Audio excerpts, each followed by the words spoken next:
¿Qué debo esperar de los demás?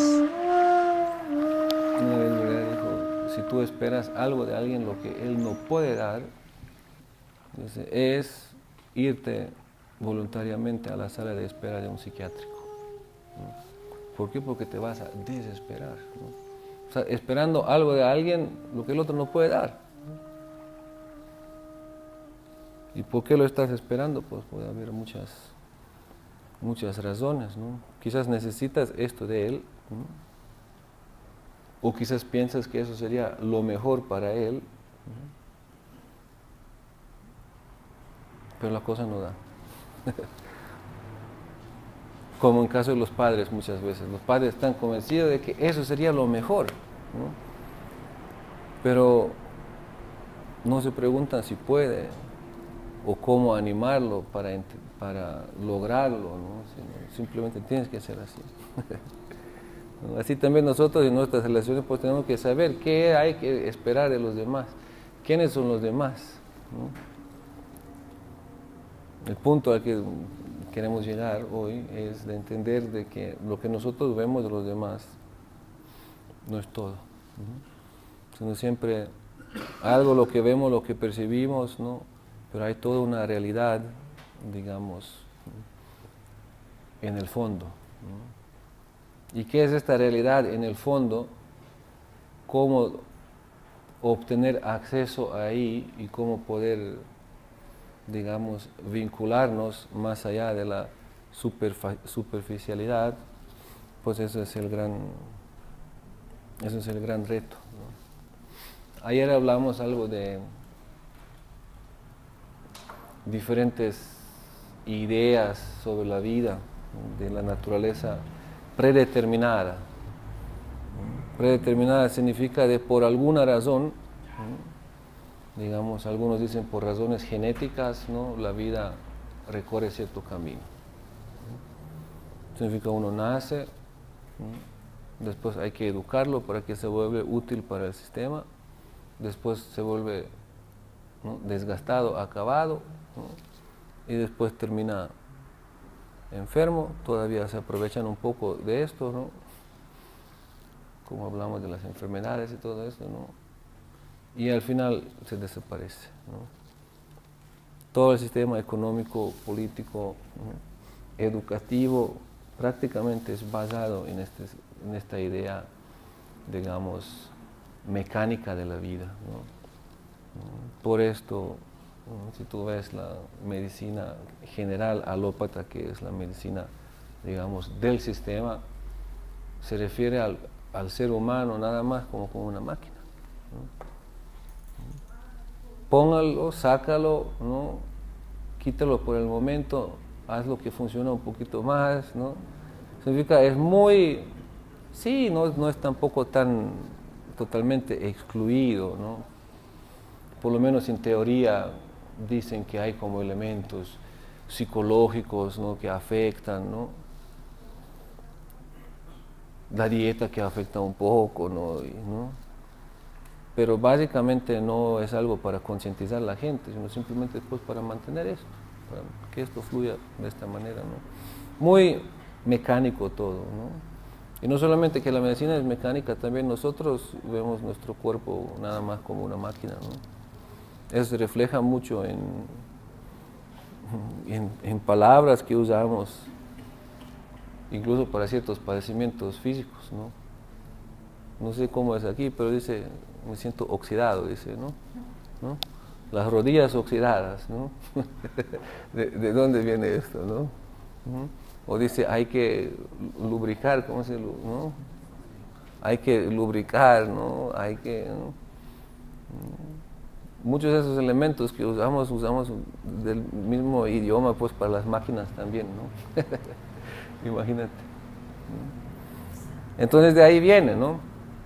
Ya un poquito hablan ahí como de la psicosomática, pero eso ya es como medio, ¿cómo se llama? Ciencia al borde de la ciencia, algo así, ¿no? Y cuando ya no tienen muchas veces ninguna explicación para ciertas cosas que pasan en el cuerpo, entonces se llaman enfermedades autoinmunes. Significa el cuerpo mismo va en contra de sí mismo, ¿no? Y con eso ya está todo solucionado, ¿no? Entonces, muy limitado, muy al cuerpo, idea pues de que todo es mecánico, ¿no? Y de que todo es genéticamente predeterminado, ¿no? Más allá de esto también tenemos un otro concepto de la predeterminación que no, es como un poquito más antiguo, pero es la predeterminación de Dios, ¿no? De una fuerza suprema. Dios lo quiere así, ¿no? Entonces, como Dios lo quiere así, entonces, ¿no? ¿Qué se puede hacer, no? ¿No? Y para salir de ciertas cosas, ¿no? De esta predeterminación es muy difícil, ¿no? Significa nosotros estamos entregando nuestra responsabilidad por ser participativo y creativo en el proceso de la vida, ¿no? A los genes, ¿no? O a la voluntad de Dios, o la idea de la voluntad de Dios, ¿no? Conocemos muchas veces este estado mental, y eso lo escuchamos muchas veces, los devotos también, ¿no? Si Krishna quiere, ¿no? Si Krishna quiere, ¿no? Voy a ganar algo si Krishna quiere, ¿no? ¿No? Es un arma de doble filo. Sí, Krishna es la suprema personalidad de Dios, ¿no? Pero esto, si Krishna quiere, ¿no? Si Krishna quiere, me va a animar para hacer algo así, ¿no? No, eso no es así, ¿no? Significa, yo quiero. Y yo quiero, yo me voy a esforzar, ¿no? Y si yo me voy a esforzar, vamos a ver qué sale, ¿no? ¿No? Porque karma también está ahí, Krishna también está ahí, ¿no? Pero no hay que confundir estos elementos, ¿no? Entonces, esta idea de que también todo está predeterminado por el Señor Supremo es también una idea que nos quita, digamos, la responsabilidad, o que nos quita el impulso prácticamente, ¿no? por actuar, ¿no? Y eso sí ha generado ciertas actitudes, digamos, indiferentes, o ciertas actitudes muy pasivas en relación con la vida o con las circunstancias en donde vivimos y cómo vivimos, ¿no? Hablamos también del ejemplo de los mongolios, se llaman, de los mongólicos, ¿no? Que fueron declarados inútiles, ¿no? Pero ahora ya están terminando gimnasios, universidades, están ejecutando trabajos en donde la gente antes pensaba que no pueden, ¿no? Porque están genéticamente desconfigurados, ¿no?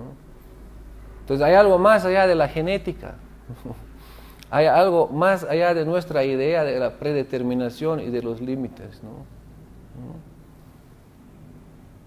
¿Y qué es esto? Algo más allá de todos estos límites, y cómo limitarnos, cómo no limitarnos y superar esto. Eso es la gran esa es la gran tarea de comprender, esa es la gran tarea de alcanzar, ¿no?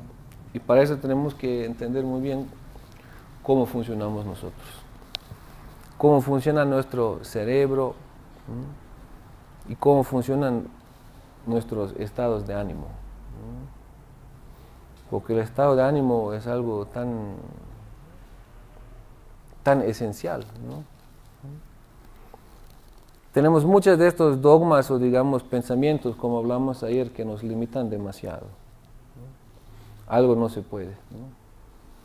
Por ejemplo, ¿no? Ahí viene un viejito, ¿no? Tiene 85 años, 80 años, ¿no? Y dice, quiero aprender chino, ¿no? ¿Qué va a decir la gente? Uy, no, eso es para... Y los que tienen 20 no lo pueden aprender, ¿no? O a veces uno dice, uy, ya tengo 30 años, ya no puedo. No, eso ya cuando era joven o algo así, no podría hacer o algo así, ¿no? No pensamos de que por cierta edad ciertas cosas no se pueden hacer.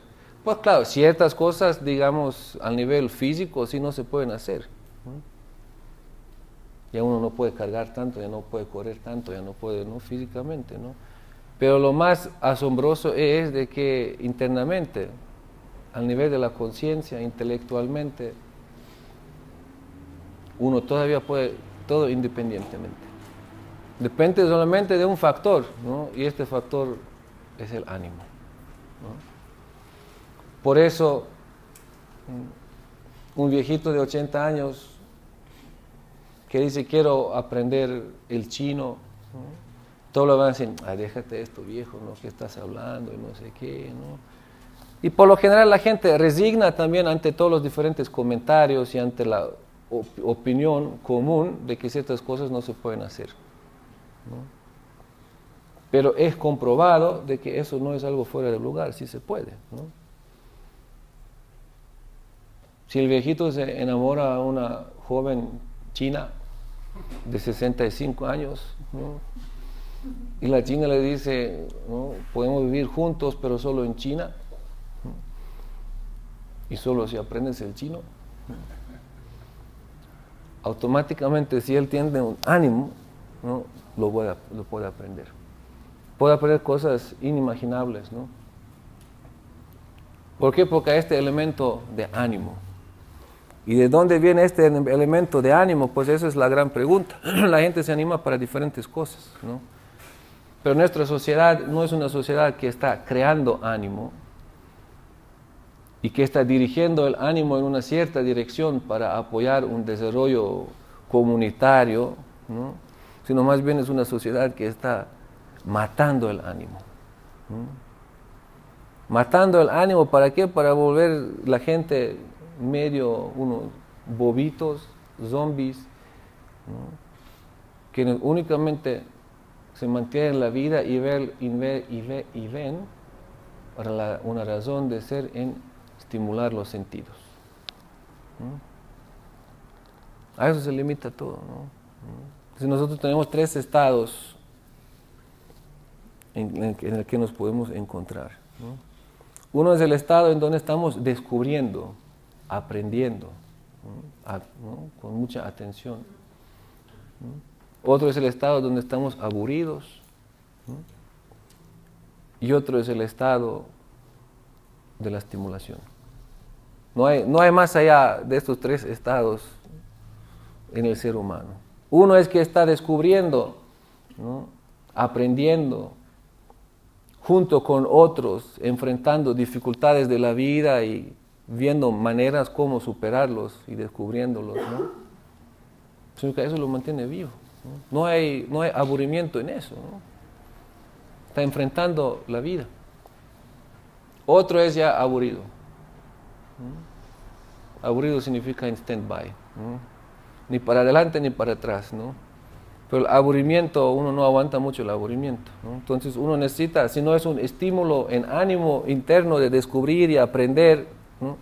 Y dedicarse a ciertos ideales, como la vida espiritual, por ejemplo, o como ciertos ideales sociales, comunitarios, ¿no? O personales incluso. Entonces uno entra en el aburrimiento, y el aburrimiento no lo aguanta, entonces necesita estímulos, ¿no?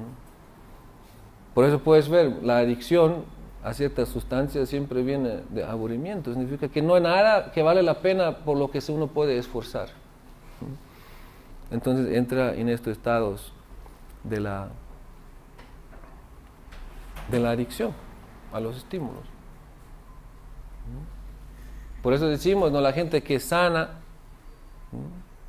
Y que es animada, no necesita mucho. Y el mundo de los estímulos, pues es otra vez todo este mundo del disfrute, del consumismo, ¿no? Entonces, este estado de aprendizaje, este estado de ánimo, ¿no? Que nosotros tenemos inherente, se ve más en los niños, ¿no? En los niños dice, este estado de querer aprender es algo muy, muy, muy notario, ¿no? Dice, los niños se preguntan hasta 400 veces al día diferentes cosas. ¿Qué es esto? ¿Cómo se hace eso? ¿Para qué es eso? ¿No? ¿Y quién es esto? ¿No? Todo el tiempo están preguntando, ¿no? Y están dependientes, ¿no? ¿Quién los está atendiendo?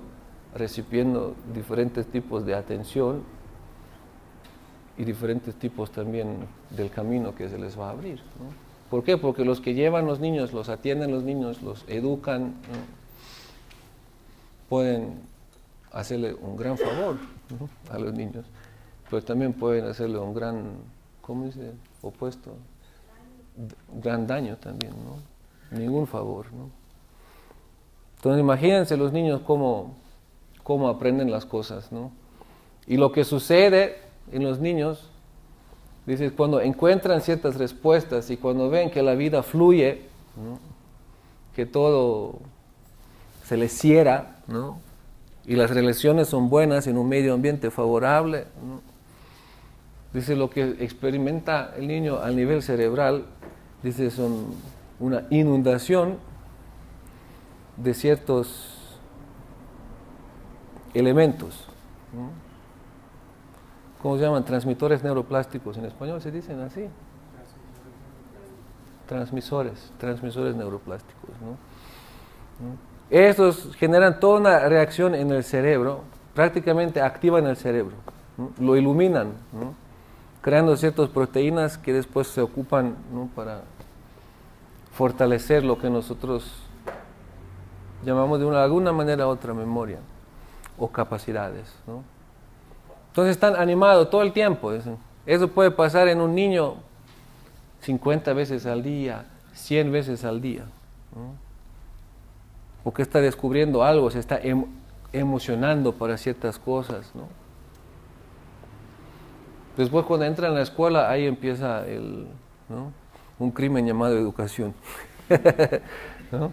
Empiezan a pagar con todo eso, empiezan, ¿no?, volver todo de una manera, hay que estudiar, hay que aprender, sin saber ni para qué, ni nada, ¿no? Empieza ya, no la educación, sino la formación, ¿no?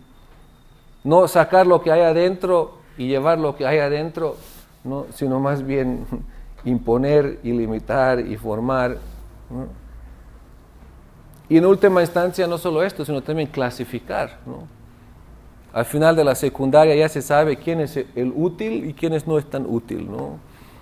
Y después háblalo un poquito más y vamos a ver quién se vuelve más útil, ¿no? Y si se esfuerza más en esta dirección, pues lo prometemos que va a ganar bien, va a tener, ¿no?, puesto en la sociedad, ¿no? Y ahí se va deteriorando todo el asunto, ¿no?, de nuestra capacidad original que tenemos al nacer, ¿no? No estamos desarrollando. Prácticamente estamos disminuyendo todo con el tiempo, ¿no? No es que no tenemos nada y después empezamos a desarrollar algo, ¿no? Tenemos todas las posibilidades y opciones, ¿no?, técnicamente, digamos, de donde empieza la vida. Pero eso vamos después a ir disminuyendo y disminuyendo y disminuyendo, ¿no?, apagando este espíritu de indagación, apagando el espíritu, ¿no?, de alegría en investigar, ¿no?, y enfrentar las problemáticas de la vida, ¿no? Nos estamos reduciendo otra vez, pues, a un cierto modelo de vida, pues, que vivimos aquí. Y qué tan tremendo es este cerebro y qué tantas capacidades el ser humano puede desarrollar, eso es de verdad, es milagroso, ¿no?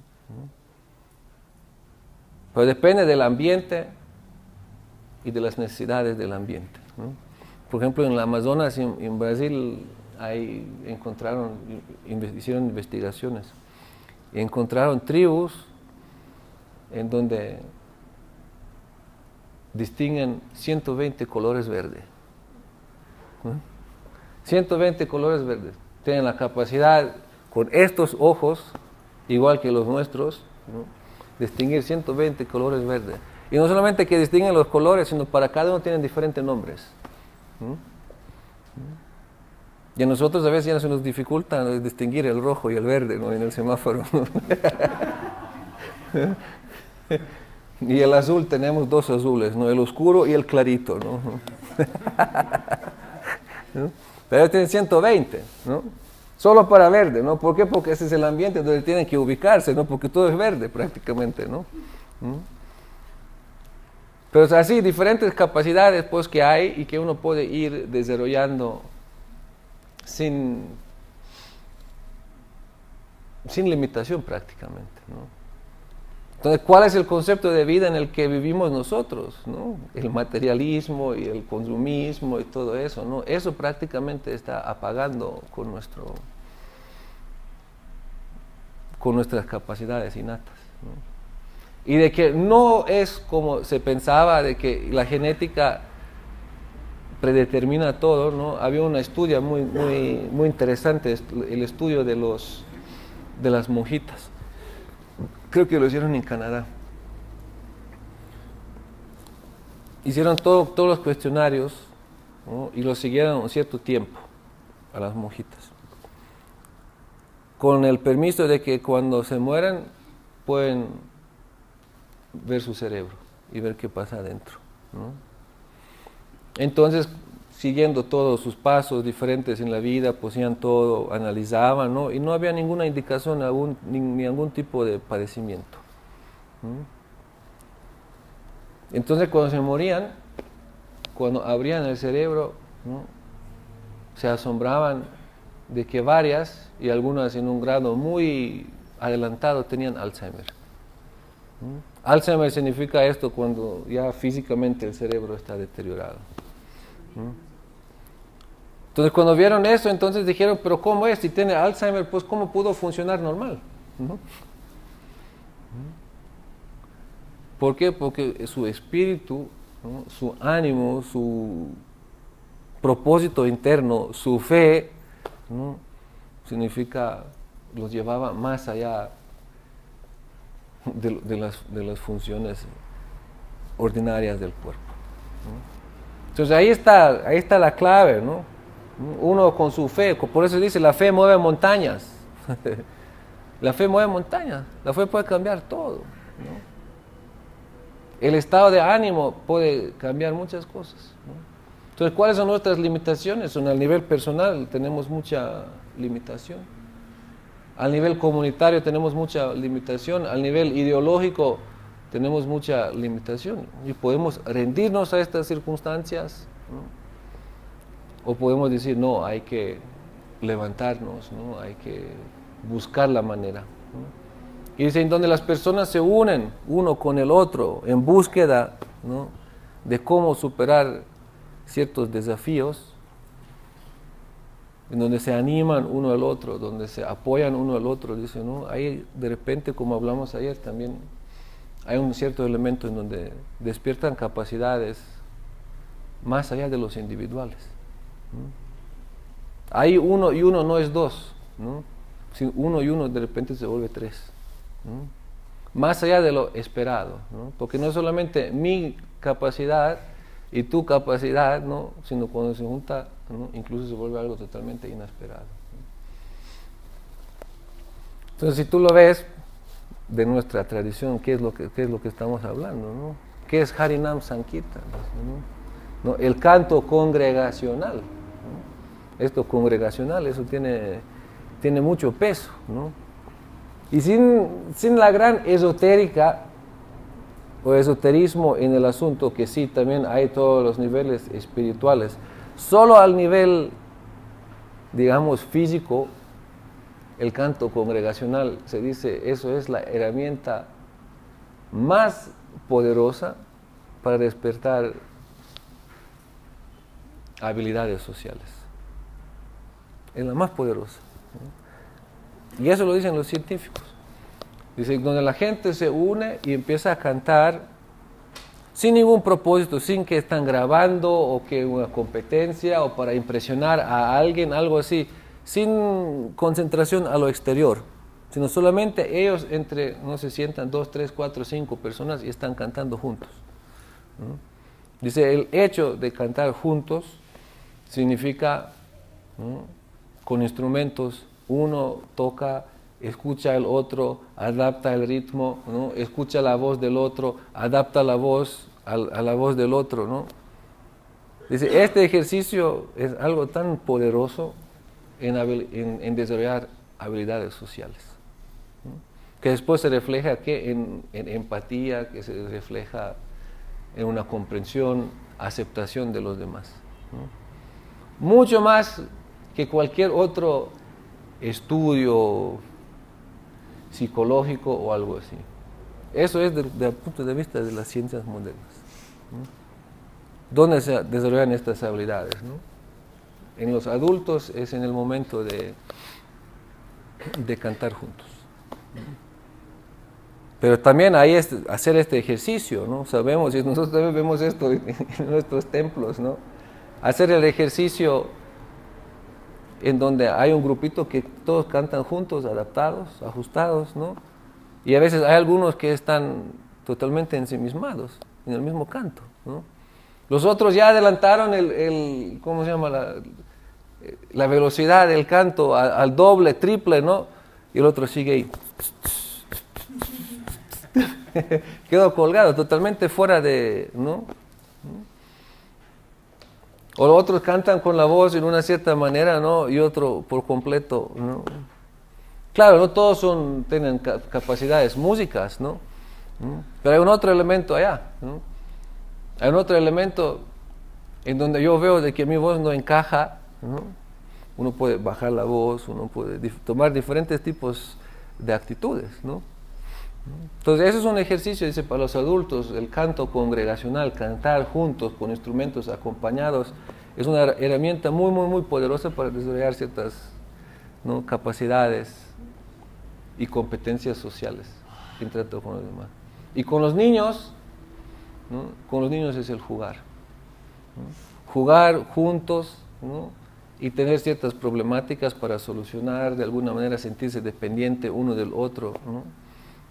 Automáticamente los niños desarrollan todo esto. Independientemente, y eso se ve en los niños, ¿no? Los niños no preguntan cuando ellos están uno con el otro, ¿no?, de qué estrato social viene el otro niño, ¿no?, ni qué raza es, ni qué sexo es. Los niños eso no aplica para ellos. Esos son conceptos que después se los imponen, que van a ir conociendo, ¿no?, y que después los prácticamente dividen y los hacen, ¿no?, terminar en ciertas burbujas y es lo que es. La sociedad de hoy día que vemos, pues una sociedad totalmente dividida, totalmente descompuesta, ¿no?, ensimismamiento y competencia, que decimos que son los principales factores que llevan esto, ¿no? Entonces, en ese sentido, pues, ¿qué es lo importante? ¿Cuál es el detalle más importante? Con nosotros tenemos que ver con otros, ¿no?, en todas las edades, ¿no? No es solamente la formación, como decimos, ¿no?, sino más bien es despertar el ánimo en las personas para ciertas tareas, ¿no? Y hablando de conciencia de Krishna, pues sí, despertar el ánimo por los ideales de la conciencia de Krishna, ¿no? Eso es, ¿no? Como Gurudev siempre dice, contagiar, ¿no? Alguien se siente contagiado. ¿Por qué se siente contagiado?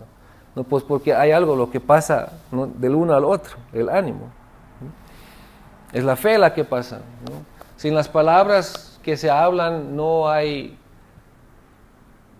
fe adentro, no hay ánimo adentro. Entonces uno solamente escucha palabras, escucha solamente conceptos intelectuales, ¿no? Lo puede analizar desde el punto de vista literal lo que se dice, ¿no? Pero ¿qué es lo que carga la palabra, ¿no? Porque hay palabras muertas y hay palabras vivas, ¿no? Significa cuando alguien con ánimo, alguien con realización, ¿no?, alguien con quien nos podemos contagiar habla, entonces no es solo la palabra, ¿no?, sino dentro de palabra hay algo lo que se transmite a nosotros, ¿no? Eso se llama la palabra muerta, ¿no?, y la palabra viva, en términos espirituales, ¿no? Pero también en términos, pues, de ciertas ideas en donde podemos juntarnos y trabajar en ciertas áreas, ¿no? Ahí se genera un cierto espíritu, digamos, ¿no? Cualquier comunidad tiene un cierto espíritu, ¿no? Un templo tiene un cierto espíritu, ¿no? Un grupo de alcohólicos anónimos tiene un cierto espíritu, ¿no? Un hospital tiene un cierto espíritu, ¿no? Significa, es una causa por la cual todos se emocionan para poder trabajar juntos, ¿no?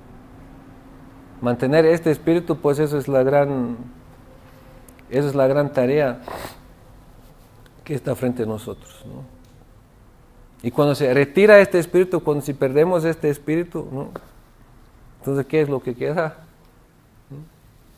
Digamos, en un templo cuando se pierde un cierto espíritu de querer predicar, imitar a la gente, de hacerlo sentirse bien, ¿no? Atender diferentes detalles, ¿no?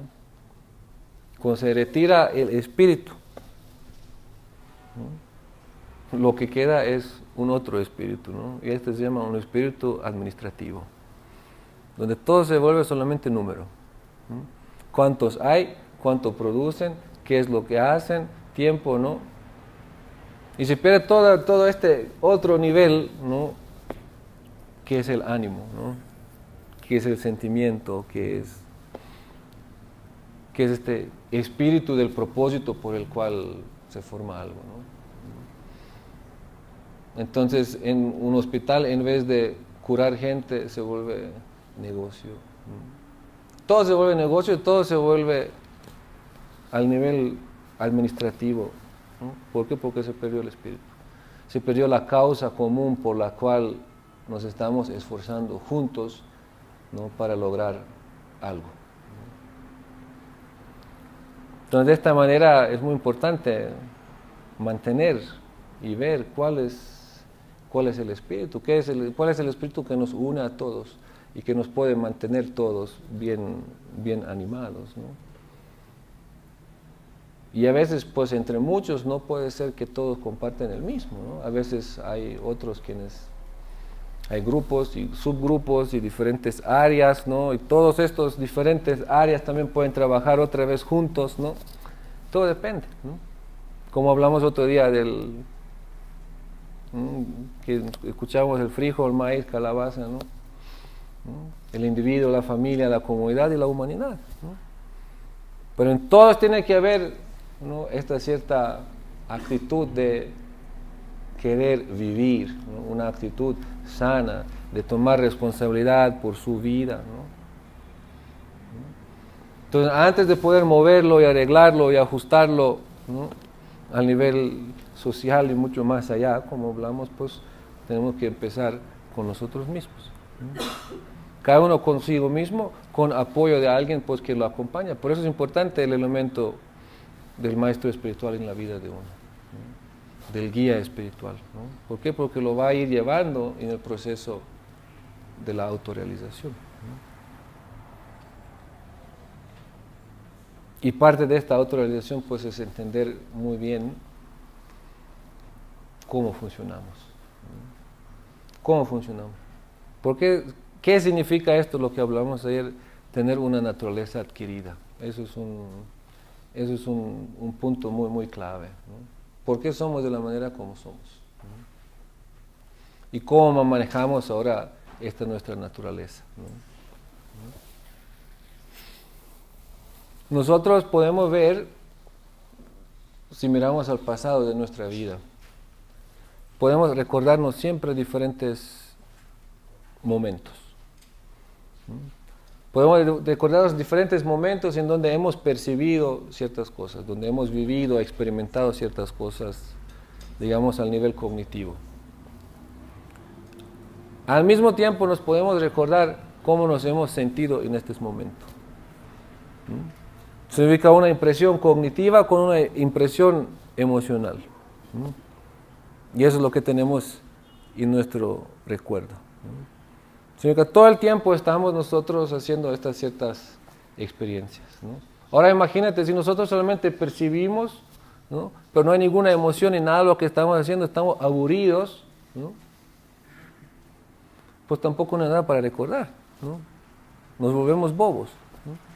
Yo me acuerdo de un caso que conocí, él estuvo con los devotos, vino también, siempre se quejaba, yo no siento nada, todo es aburrido, yo no siento nada por lo que vale la pena esforzarse, ¿no? Había salido de la cárcel justo, yo estuve en la boutique, atendiendo la boutique, y él vino y dice, vengo de la cárcel, ¿no? En la cárcel había había un bacta ahí que lo metieron en la cárcel como 2-3 días porque alguna cosa ahí de recibos no pagados y todo, ¿no? Y este bacta lo predicó, ¿no? Y este quedó con esto y pensó, pues quizás por ahí está la salida, ¿no? Entonces llegó al templo, ¿no? Después se inició todo, ¿no? Pero él decía, yo no siento nada, yo no siento nada, yo no siento nada, ¿no? Y la única manera de sentir algo era antes, ¿no? Como decimos, ¿no? Del aburrimiento, ¿no? Era estimulante. Y estimulante era ¿qué? Era droga, y droga era ¿qué? Conseguir dinero, entonces se dedicó, robaban maquinarias, estos caterpillars y todo, ¿no? Y con eso pues pagaban sus adicciones y todo. Y por eso terminó en la cárcel. Entonces ya cuando no había estímulos, no, ni nada, no, entonces quedó, yo no siento nada. Y no hay nada lo que vale la pena esforzarse, ¿no? Después de un tiempo se suicidó. ¿Por qué? Porque no había nada, por dónde, ni qué, ni, ¿no? Nada lo que uno siente, ¿no? Entonces, tan importante es esto, ¿no? Tener este propósito, y por eso tan importante es fe, por eso tan importante tener algún cierto ideal en la vida, ¿no? Una misión, ¿no? Una vocación, ¿no? Y no quedar trabado ahí, ¿no? Entonces, nosotros hacemos estas experiencias, ¿no? Significan ciertos momentos, ciertas experiencias cognitivas, y nos sentimos de cierta manera, ¿no? Y ahora en el transcurso de la vida, ¿no? Nosotros vamos adquiriendo o repitiendo ciertas experiencias, ¿no? En diferentes áreas, ¿no? Puede ser que tenemos ciertas experiencias, ¿no? Con autoridades, puede ser que tenemos ciertas experiencias con hombres, con mujeres, ¿no? Con morenos, con estos, con aquellos, ¿no? Con profesores. Y como vamos a través de la vida en donde se repiten una y otra vez diferentes de estas, ¿no? Experiencias, ¿no? Eso después se llaman como una meta experiencia, ¿no? Ciertas acumuladas experiencias en ciertas diferentes áreas, ¿no? Y ya cuando tenemos esto acumulado, basado en eso se genera una cierta actitud, una actitud interna, ¿no? Y esta actitud interna es lo que el Bhagavad Gita llama la naturaleza adquirida. En otras palabras, ¿no? ¿no? Una actitud, podemos decir en términos, digamos, relacionados a actitud interna, ¿no? Pero también podemos decir una cierta predisposición al nivel del comportamiento externo, ¿no? Y como sabemos, a veces actuamos, ¿no? Y como sabemos, a veces pensamos, ¿no? Pero lo que actuamos y la manera como pensamos, ¿no? Eso tiene que ver pues con estas acumuladas experiencias, ¿no? Por eso hay gente, cuando ve un negro en la calle, automáticamente empieza su pensamiento en una cierta manera, ¿no? Y uno no sabe ni por qué piensa así, de la manera por qué piensa, pero piensa así, ¿no? O ve una u otra cosa o cualquier circunstancia de la vida, ¿no? Lo inducen a pensar de cierta manera, fuera de su control. Alguien otro no. ¿No? ¿Por qué? Porque no tiene estas experiencias previas, ¿no? Entonces todos somos tan distintos, tan variados, ¿no? Pero eso hay que distinguir, ¿no? Hay que distinguir desde dónde está la raíz, de cierta manera, de pensar y procesar las cosas, ¿no? Y dónde está la raíz de actuar de cierta manera, ¿no? Siempre hay una raíz, hay una causa, ¿no? Y esta causa es la naturaleza adquirida, ¿no? Son estas meta experiencias, ¿no? Entonces nosotros todo lo que estamos aquí, ¿no? Tenemos que saber, ¿no? Hay lo que pensamos, cómo actuamos, cómo hablamos, ¿no? Y hay una causa de todo esto, ¿no? Comportamiento y actitud, ¿no? Ahora, ¿qué hacer en esto, ¿no? Nuestra sociedad moderna no se preocupa por las actitudes ni por las causas, ¿no? En el trato uno con el otro, sino simplemente vemos cómo manipular y cómo llevar a la gente para que se comporte o no comporte de cierta manera. ¿Cómo se hace esto? ¿No? Nosotros estamos solamente al nivel superficial de cambiar el comportamiento de la gente, ¿no? ¿Cómo se hace esto? ¿Cómo puedes manipular y controlar el comportamiento de la gente?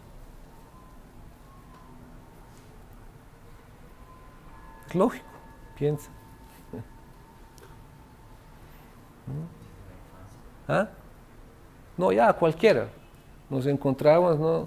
¿Cómo se manipula, cómo se maneja el comportamiento de la gente? ¿Ah? ¿Qué? No. Estímulos por ahí va, ¿no? Dos cosas principales. ¿Ah? Creando necesidades. También, pero ¿cómo puedes hacer a alguien hacer lo que tú quieres que haga? O, ¿ah? Bonificación. Eso es el punto. Es la manera como nosotros nos manejamos, ¿no? Significa, ¿quieres que alguien trabaje para ti? Páguelo. Y páguelo bien. O promételo algo, ¿no? Es incentivo se dice.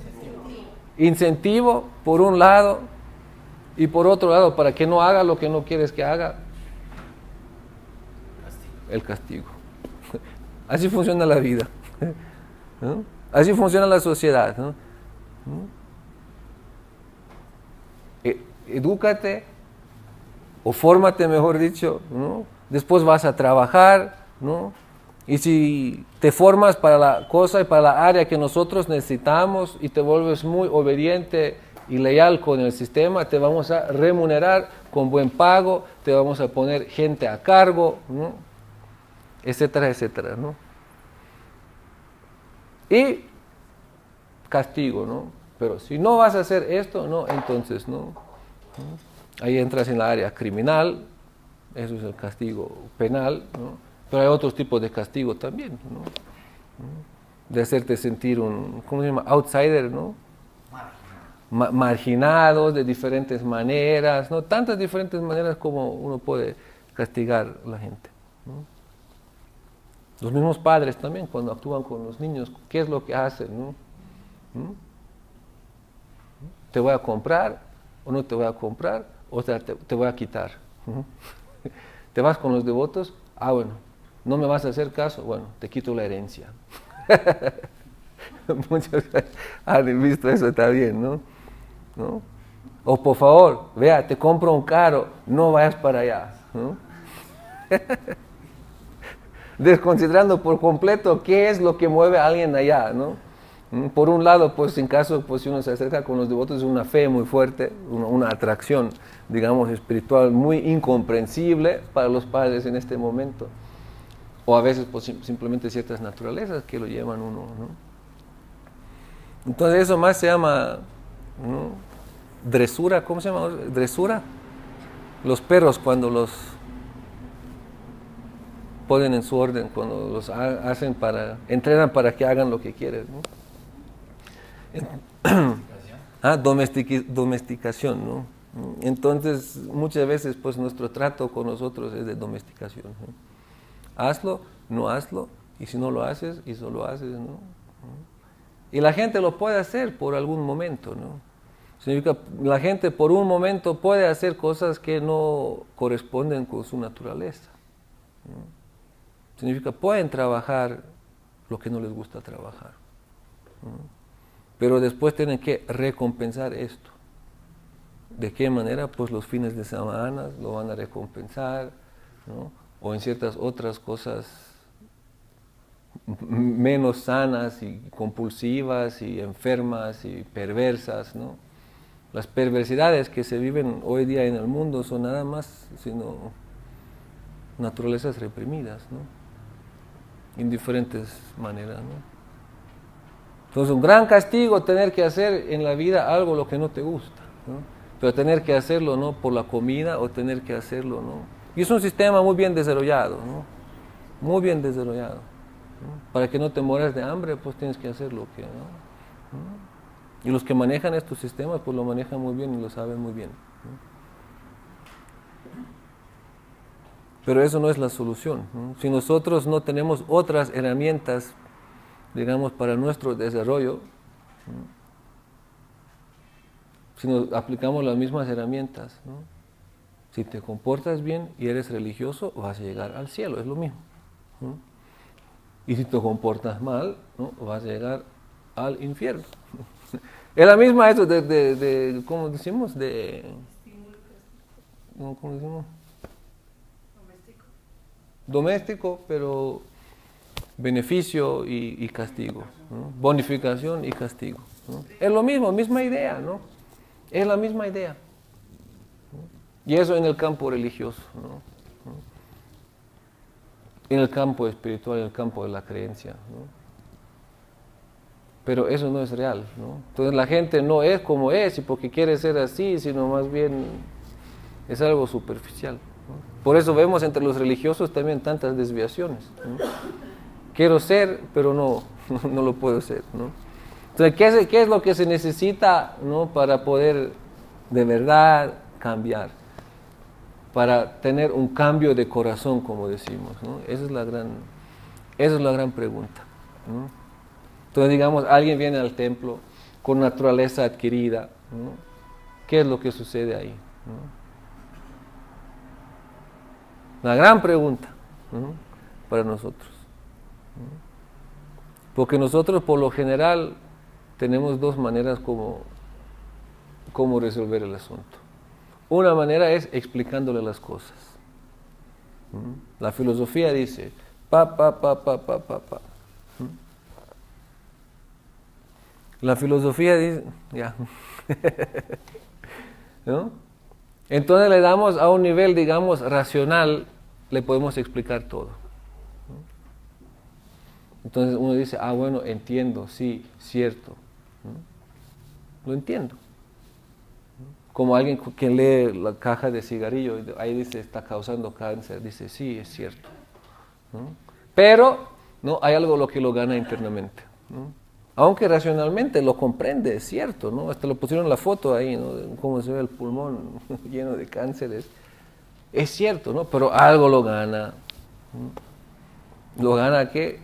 La naturaleza adquirida. Por eso dice, un hombre en conocimiento actúa de acuerdo con la naturaleza adquirida, ¿no? Entonces no es cuestión del conocimiento, de dar a alguien, ¿no? De una manera racional a explicarle la cosa, ¿no? Sino el problema es más profundo, ¿no? Otra manera que nosotros intentamos de llevar el asunto es, ¿no? Con acariciando se dice, ¿no? Acariciando, que por favor, por el amor de la mamá, ¿no? Consintiendo, ¿no? Que por la devoción por el guru, el amor del guru, ¿no? Entonces uno en este momento se siente, sí, yo quiero cumplir, ¿no? Yo quiero, ¿no? Quiero hacerlo, ¿no? Pero el próximo momento otra vez la naturaleza lo gana, ¿no? ¿No te recuerdas que has prometido a Gurudeva que vas a seguir los principios, ¿no? Sí, y me siento mal, ¿no? Pero no pude diferente, ¿no? Un devoto otro día me contó, ¿no? Que se fue con una madre y me está diciendo, no, dice, yo me estaba viendo yo mismo, ¿no? No era yo, ¿no? Pero el cuerpo hacía lo que quería, dice, ¿no? Y yo me veía así desde afuera, ¿no? Y me dio toda una explicación demasiada esotérica y, ¿no? Dice, hice, pero yo no quise, ¿no? Pero el cuerpo hacía y yo me observaba y, ¿no? Y me siento mal, ¿no? Entonces sí uno quiere cumplir y todo, ¿no? Pero hay algo más fuerte adentro, ¿no? Y ahora cuando pasan estas cosas, ¿no? O cuando ves los papás se desesperan, ¿cómo no lo entiendes? ¿No? ¿Cómo no lo entiendes? ¿No? Ya te lo ha dicho tantas veces, ¿no? Una vez yo estuve presente, un vecino, tenía 7 años, 8 años, algo, para la escuela estaban ahí viendo, ¿no? Y el niño ya estaba tan aterrado, aferrado, ¿no? Que no le entraba, y cuando a alguien no le entra, entonces le entra menos. Y el papá, desesperado, más y más y más, ¿no? Hasta un momento dice, ¿cómo no entiende? El papá perdió la compostura, ¿no? Y tenía uno, ¿cómo se llama? Para cigarrillos, céncero, pero de estos gruesos, cénceros, ¿no? Pero de gruesos de vidrio, ¿no? Así pesados, ¿no? Y lo agarra y se lo rompe a la cabeza así. ¡Pah! Yo tenía quizás el niño tenía 8 o 9 años, yo quizás tenía 12 años, algo así, ¿no? Me quedó muy marcado esto, ¿no? ¿Cómo no lo entiendes? ¿No? El niño ya está totalmente saturado, ¿no? Después solamente hizo con los ojos así, ¿no? Y como que ya estaba diciendo otra vez algo, ¿no? Entonces tú no puedes meter a la gente a la fuerza nada, ¿no? No funciona, ¿no? Y tampoco con chantajes emocionales tampoco puedes lograr las cosas, ¿no? Entonces, lo que se necesita pues es ¿no? Adentro. ¿Cómo hacer este cambio desde adentro, ¿no? ¿Cómo cambiar la naturaleza adquirida? ¿No? Y como decimos, ¿qué es la naturaleza adquirida? Es, ¿no? Diferentes tipos de experiencias que nosotros repetimos una y otra vez, ¿no?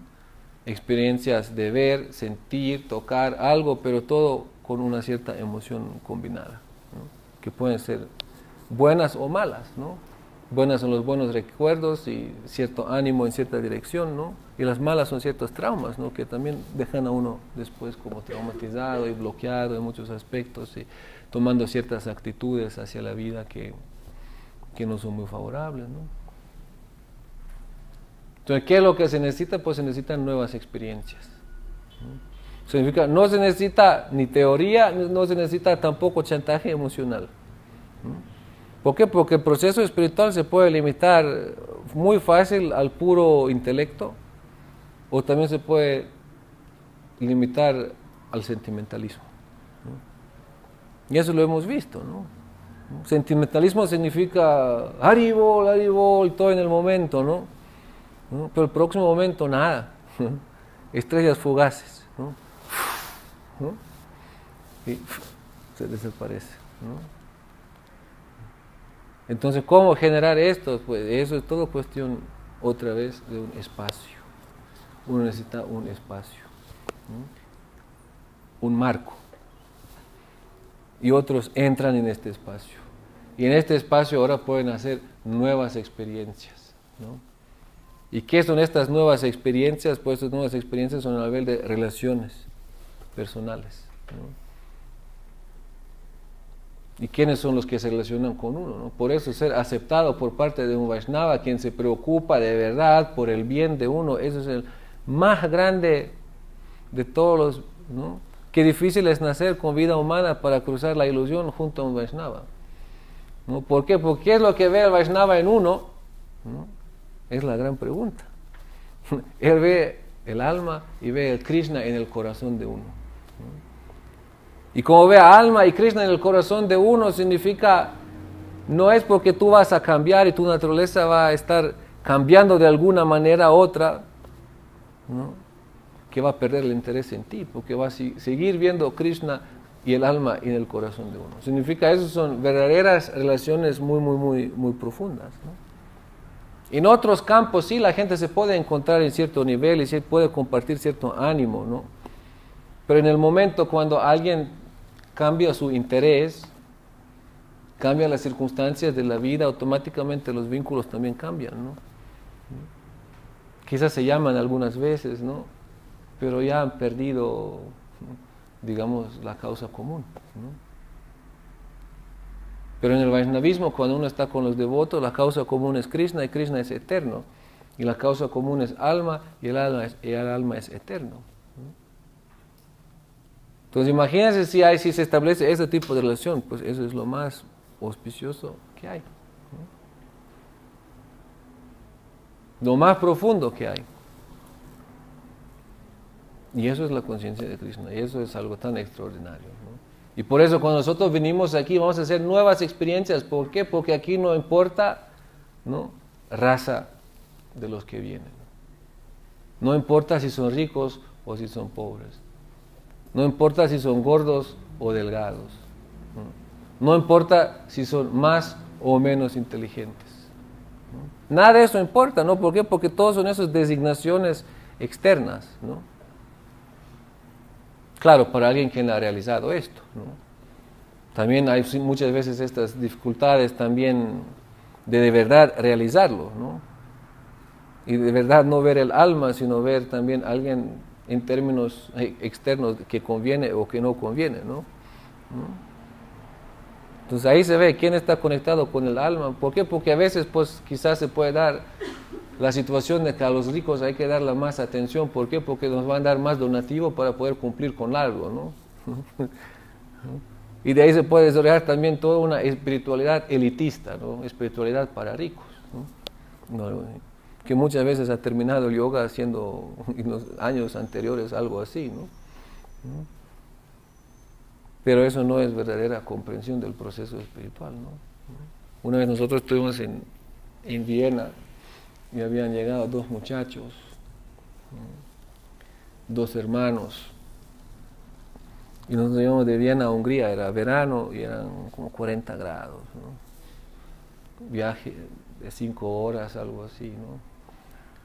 Entonces ya íbamos arrancando, o pronto vamos a salir, ¿no? Y había un muchacho ahí, uno de los dos hermanos, era uno así, bien abandonado, ¿no? Yo creo que no se ha bañado desde hace quién sabe cuánto, ¿no? Abandonado, hasta era incómodo estar al lado, 1 metro al lado de él, o 2 metros. Era incómodo verlo prácticamente, ¿no? Como el de Notre Dame, algo así, ¿no? ¿Cómo se llama? El Quasimodo, ¿no? algo así. De verdad, era incómodo, ¿no? Era incómodo, ¿no? Y de repente, pues, Gurudev hablando ahí, dice, ¿vas con nosotros a Hungría? Es que no sé cómo llegar, ¿no? No, con nosotros te llevamos en el carro, ¿no? Nosotros, Gurudev, ¿no? Y le dice al devoto que conocía el carro. El devoto había comprado justo un nuevo carro, un Volkswagen Transporter, ¿no? Para Gurudev, para que cuando Gurudev está en el verano ahí, lo puede llevar de un lado a otro, ¿no? Dice, vale, lo llevamos. Y el devoto, pero Gurudev. ¿No? No, lo llevamos, ¿no? Entonces el devoto se fue, le tocó conseguir estos de plástico, ¿no? Ponerlo adentro en las sillas, ¿no? Porque era algo, ¿no? Extraordinario, ¿no? Y eso en 40 grados después, ¿no? Con ventanas abiertas, ¿no?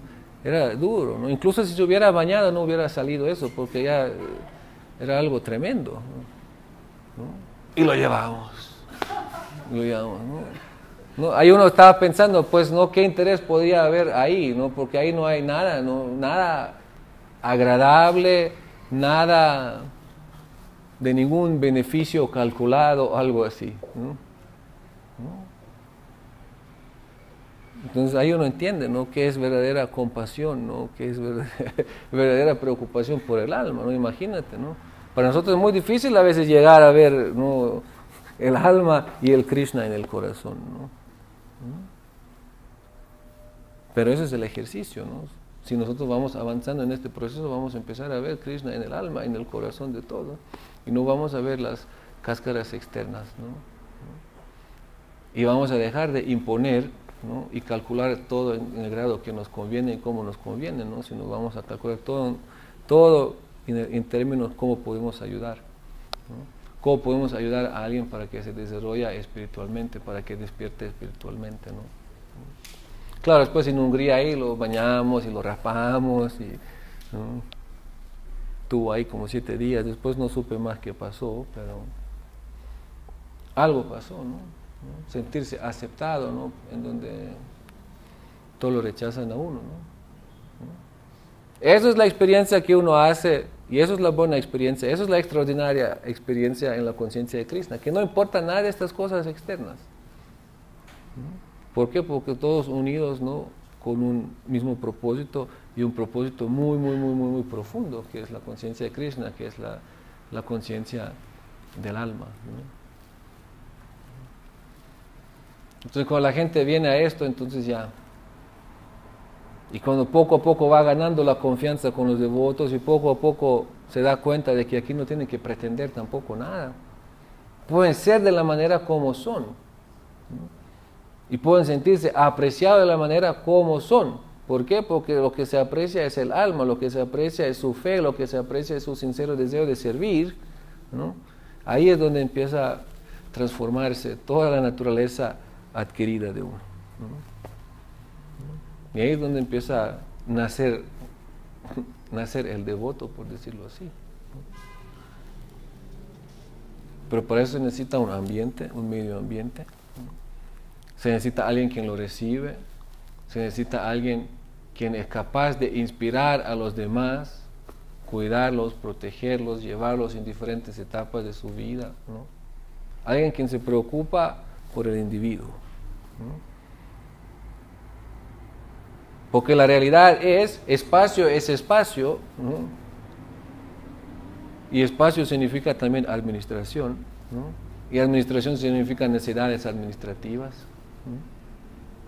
Entonces eso es lo que nosotros vivimos prácticamente, ¿no? Nosotros tenemos aquí necesidades administrativas, ¿no?